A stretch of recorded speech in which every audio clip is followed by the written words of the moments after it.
What's going on, guys? Icy Gaming here. I am joined by Animositas of Lizard Labs and Lenny from Saltwater Games. We are here at Solana Breakpoint 2024. I'm super excited to be sitting down with these guys and learn more. So, Lenny, without further Wonderful. ado, I just want to hear a little bit about the studio and what you guys got going on. Fantastic. Thank you very much for just making this work, Yeah. especially as you can see where we are. So it's awesome and great to meet you in person. You So, and as thank you for well. following the project as Real well. honor. Yeah, So yeah. now you get to dig into it and find out a bit more about it. I'm which very is excited. Awesome.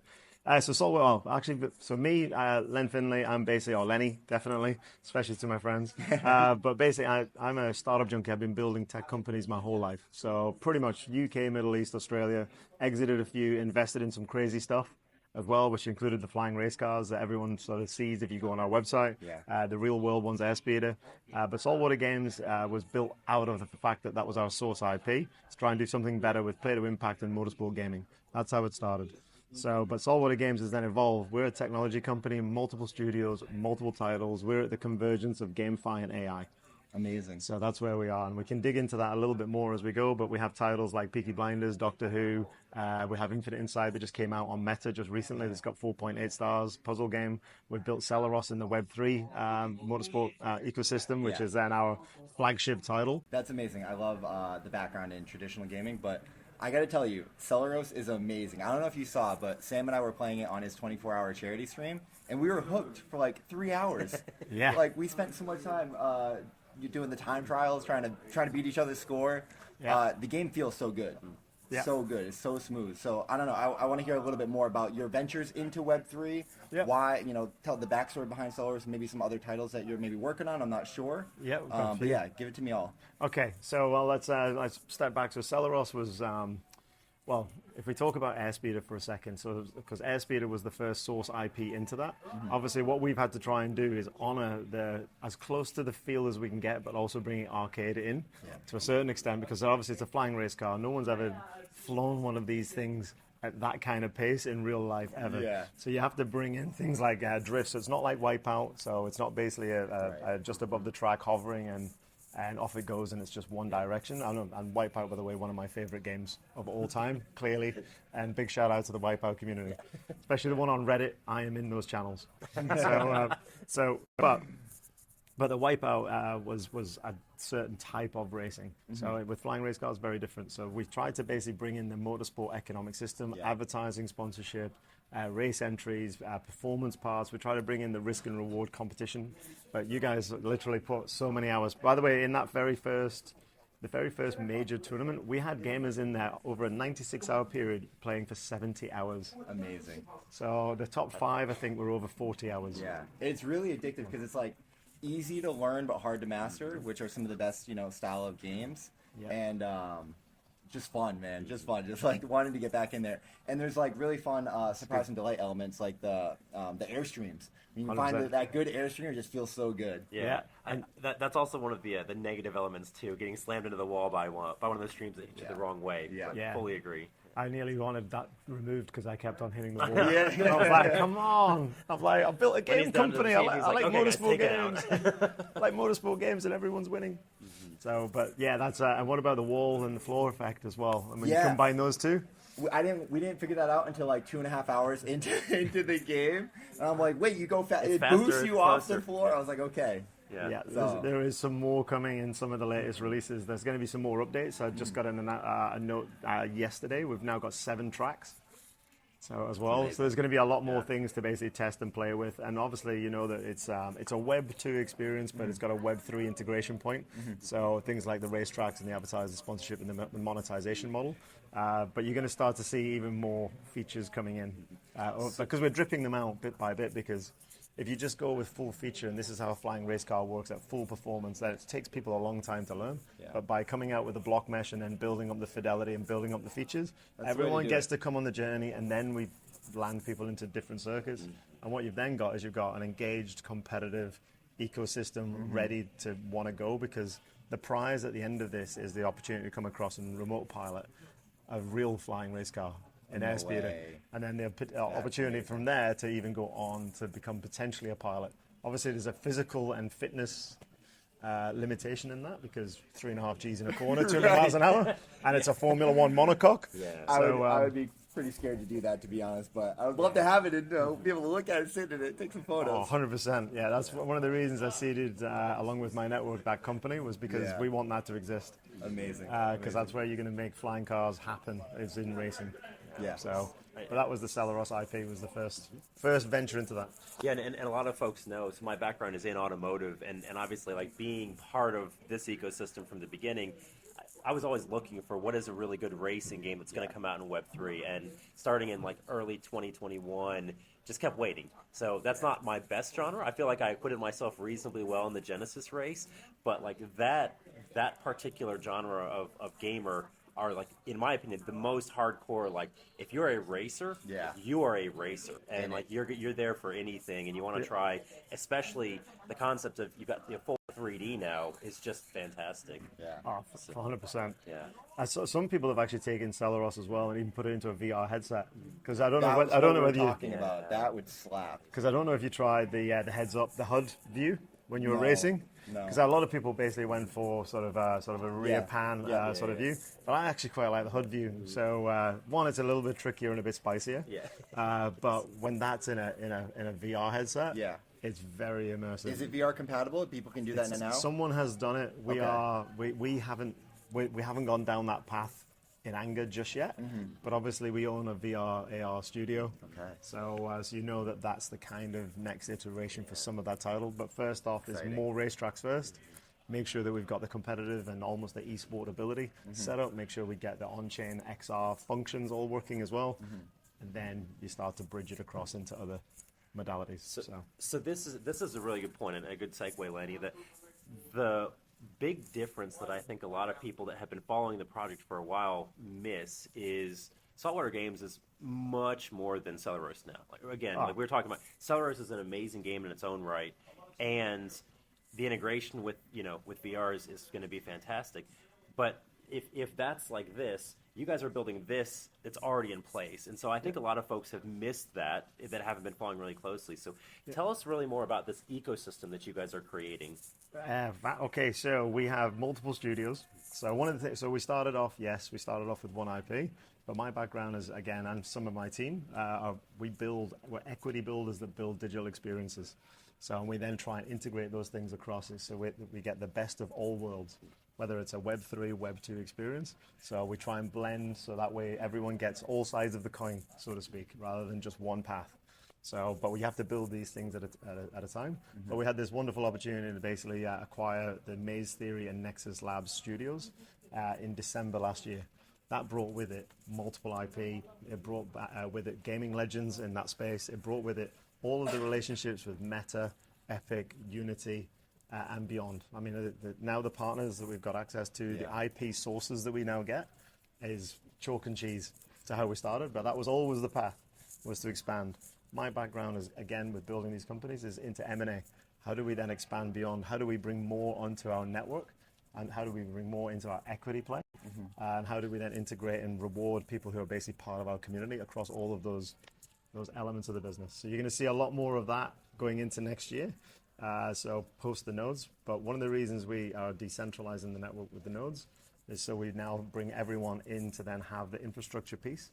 So, and especially the gamers. If you're a gamer, if you have an opportunity to own the network, and we're going to be fractionalizing it, we're going to be bringing down the value of the entry point into this because it's really about the gaming community.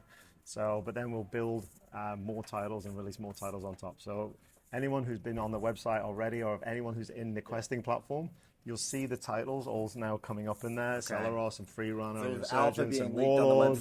There's loads of it in there. So, but we're about to add a hell of a lot more stream. So I can't tell you about that bit specifically. But yeah, in the next week or two, there's going to be more content coming out on that platform. So as we release information on what is codenamed Game 2, but it's not really Game 2. So, but we're calling it that. But it's going into casual, hyper-casual gaming as well. Amazing. So bringing that modality of gaming in as well. Because one of the things we can do with casual and hyper-casual is, and if you see our utility map for XR, it's a comprehensive utility map that's built on the motorsport economic system and then evolved from there with Play2Impact. So that means we get to test different utility boxes. and then we get to take some of those tests and we build it into the flagship titles. So you're going to see an acceleration of hyper casual and casual gaming alongside some of the major titles that we're building. Incredible. So help me understand a little bit. It sounds like you have so much going on, which is massively impressive, but help me understand maybe the scope of the studio and the approach to it. So are you thinking of it as a game publisher and helping bring these, different studios and games and IPs to market?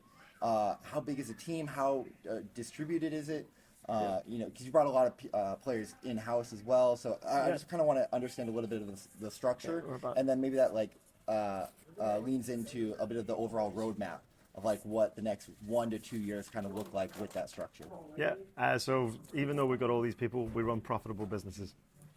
So number one is the fundamentals of the business need to be right first before you build on top. Mm-hmm. So that was the first thing. When we first designed the company, it was all about Play2Impact. Mm-hmm. So when we think about how we've then wrapped these different digital experiences around that, it's all been about, and you obviously were part of the very first tournament, and we'll come back to it in a second. But that was the fundamental technology layer that was underneath the treasury function of our business. From there, then we would then build what is our user acquisition strategies and can we make fun games. Mm-hmm. If we wanted, from an airspeeder perspective, if the guys ever wanted to just create a normal game, they could have gone to EA and subbed the IP out, and then we would all miss this opportunity to create this different Play2Impact structure underneath. Mm-hmm. So when I think about the company, 175 staff roughly. We've got external contractors, so it's a reasonable team. It's a 3-figure team, so as an extension of the team. So it's pretty reasonable, and that's just in our first-party development structure. Okay. We then have second and third-party development network as well that we're starting to build as well. Okay. So that's the ecosystem. But we're a technology company. Yeah. We just happen to be in the gaming industry, and then we now happen to have market-leading and unicorn-building teams running those parts of the business. But if you look at the third studio, which is our labs studio, that's our platforms part of the business. Mm-hmm. So that bit is where you'll see our questing platform, our DApp, our SocialFi, our marketplace, the game publishing aspect. Mm-hmm. It sort of leans towards where are you going to see this. So if you go into the questing apps now, or the DApp, you'll see all of these titles. You'll see some launches coming out of there as well, going off to different platforms. You're going to start to see where the tokens start to accrue. You're going to start to see where the digital NFT marketplace transactions will come in. You'll see some of the M&A stuff starting to appear into there. Okay. So yeah, but we're technology first. But those studios then have to go and deliver roadmaps and titles that then plug into that ecosystem. But instead of going out and building the platforms first and then going out to other studios and saying, hey, come and trust us and build here, we'll just show you and demonstrate the entire economic system. So that's basically what we're doing. So that's why we've had to do stuff in-house. Yeah. Because no one ever believes you, and and especially when you've got Play2Impact. Got to show and prove. Especially when you've got Play2Impact. Yeah. You've got to prove that first and demonstrate it. So we did it on the first tournament. So we'll get into that. Yeah. But yeah, hopefully that answers it in a roundabout way. That's amazing. Thank you. So and the M&A approach, I think, Lenny, this is an area where I've always told people. Oftentimes it's not communicated by the founders, but what they're hoping is they build a good game or they build a studio. They're wanting to get acquired. Right? Yeah. I'd rather be working with teams that are not only have that as a goal, but they understand it, and they're even on the other end where they're saying, we know who has value. And as you said, we're going to build an incredibly lasting organization by pulling in these organizations that are producing value for their owners. And so this, I think, is a really good point to kind of go into where we participated from the Lizard Lab standpoint. We were early investors in you guys. We saw the potential very early stages. Now you guys are bringing in many more folks, right, including from the communities through the power and beauty of Web3. Yep. So tell us a little bit about the node sale and some of the activities that you guys have coming up around the ecosystem. So when we started the business, we didn't start the business to have a token to start with. We literally didn't. We were like, how do we make Play2Impact happen? How do we created an economic design. At some point, it's a work of art. We should just publish it somewhere, but it's because it is our economic charts, and you've seen the Miro boards. It's ridiculous what Dave and the team have basically built there. So, but we started off and we had two different streams. We had token or no token design in our economic system. So, and then as we got to the point where we realized that we needed transparency and trust, then we retrofitted then the token back to all the early investors that came in that just bought equity. Yeah. So anyway, and then we started to go, well, how do we now democratize access to or decentralize that token structure? Then on the way through, L3s became a faster, easier, more secure way to get the transaction volumes that we needed. The stack started to line up. The technology, this is only quite recent. The Arbitrum guys with Off-Chain Labs and Sequence and Layer 0 and Caldera with the RAS, it's very new. So then we've gone, well, okay, let's build an L3. Now that L3 is either centralized or it's decentralized. So the reason we've then taken a portion of the token supply, we've created a fair entry point. We've tried to bring the cost right down to the point where now the CPU and the compute is also a nice value ROI. So, and then basically taking the nodes and said, okay, well now we'll decentralize it. So, and that's why we're at the node sale at the minute. And I think everyone will agree that when you see the pricing on it, it's supposed to be for the gamers and it's supposed to be for the operators. It's designed for that. We'll go build games, but we need people to contribute and be part of the ecosystem and run the network for us, or otherwise it's a centralized network. And then that doesn't help. So that's why the nodes are out there. So it needs to run, it's going to have a multi-phased approach. Phase 1 is going to be the attestation functions. And then what I'll do is I'll share the white paper link and things like that as well, because there's a very in-depth strategy that shows it goes from validation all the way through to some interesting sci-fi stuff around AI and in-game and mobile gaming. So I won't do it justice in this particular call, but we have a whole diagram showing the fact that it's going to be patched and released and updated over and over again. So this is an area that I think you can see why you explain you're a technology company.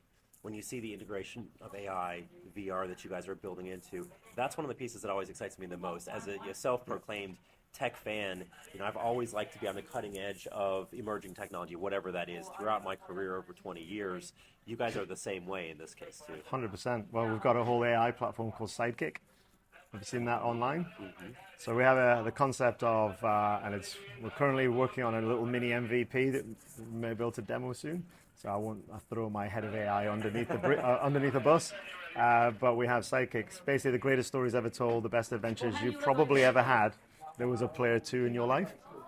So, and the way that we're approaching Sidekick is using things like the archetypes of like a sage or a comedian, things like that, to then connect with you and give you help inside a game experience. Yeah. So we'll expose an LLM per title. So then that way your Sidekick can consume a character and play the game with you. So exciting. You guys have so much going on. I can't wait to dive into the ecosystem.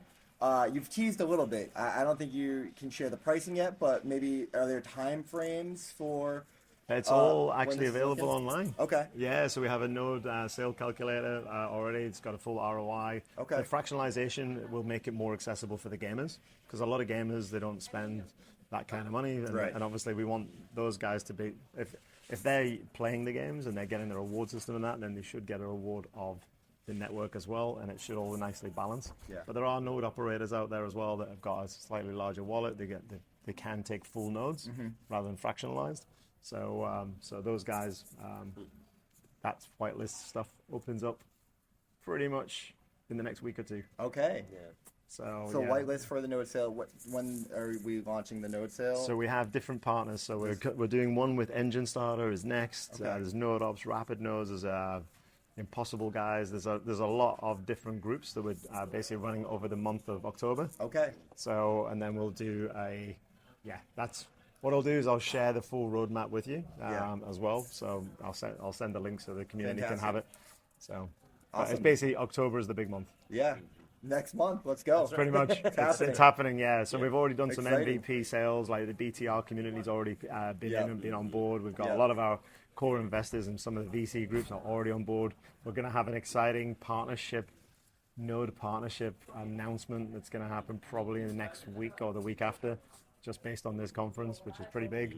Okay. Which is, I can't eke that one out just yet, because I think this content's going to go out way before that. Yeah. But that'll be a big one as well. So especially in the AI space. So, so October is the month. And then after the node sale, what's next? What does the next 6 to 12 months look like for you guys? What's the future of Saltwater Games look like?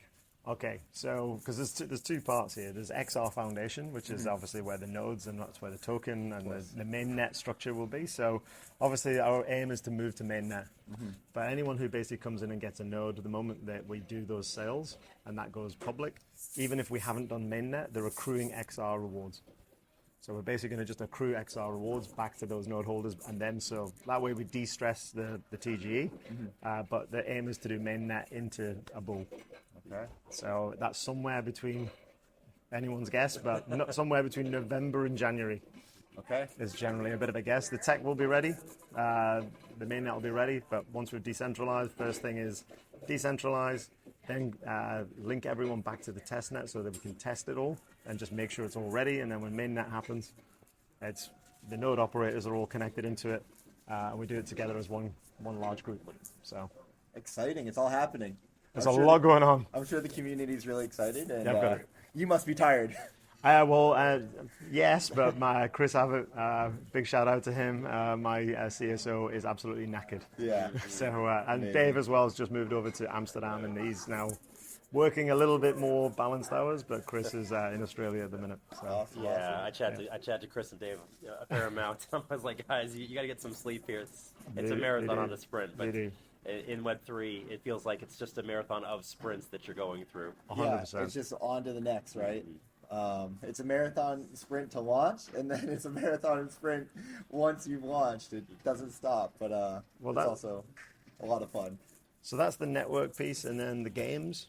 You're going to see we're going to start to release a lot more information around what Rudy and Pete and Chong and the team are doing right now in that part of the business. So in the Web3 studio, obviously we've got more title announcements in the AR VR studio as well coming up. We just got confirmation from Meta on some support for another title. In there, it's going to be it's already had 50,000 downloads on App Labs as a test game. Yeah. So I'll put a bit more information about that one out there in the next week or two as well.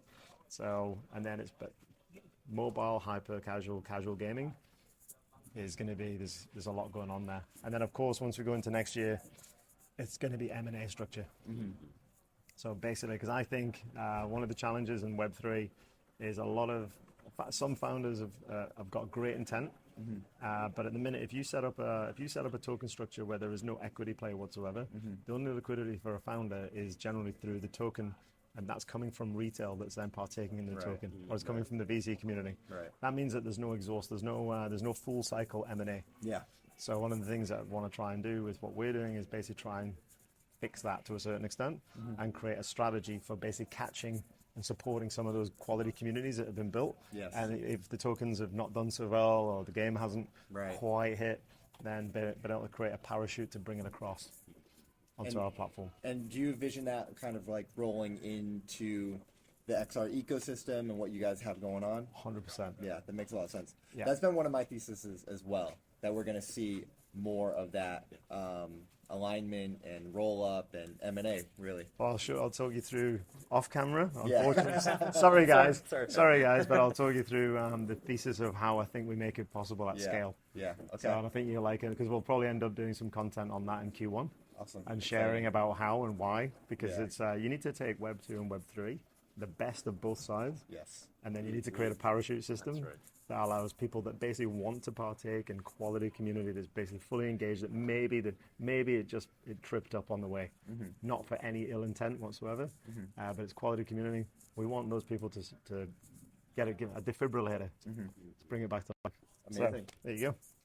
Annie, what do you want to close out on? Did we cover everything, or is there anything that we want to ask? I think this was amazing. First off, I'll thank both of you. So, Icy, thank you for joining us today, as always. Yeah. Look, and Lenny, this is our first time meeting in person. Yeah, we've talked a lot, and we missed each other at a few other events earlier this year. So it was a pleasure. Again, from my side, and for Icy's audience, I think most of you know Eth Lizards and Lizard Labs. As I shared, like you guys are one of the studios we've been following from the early days. incredibly professional, right? We love finding builders that know what the hell they're doing and are able to bring that concept, as you said at the end, to take the best of Web 2 and Web 3 from a management and leadership standpoint and really apply that to these models that no one's tried before because we never had the Web 3 tech to enable it fully. So, yeah, from my chair, big thank you for you and the team, and we're excited to be part of this journey. Thank you. Oh, love that. Annie, Nice. thank you so much for your time. Lenny, Thank thank you you so very much for much. your time. This has Thanks. been amazing. Saltwater Games, guys, the node sale is coming. Pay attention, get excited, and we'll see you in the next one. Annie, thank you so much. Cheers. Cheers.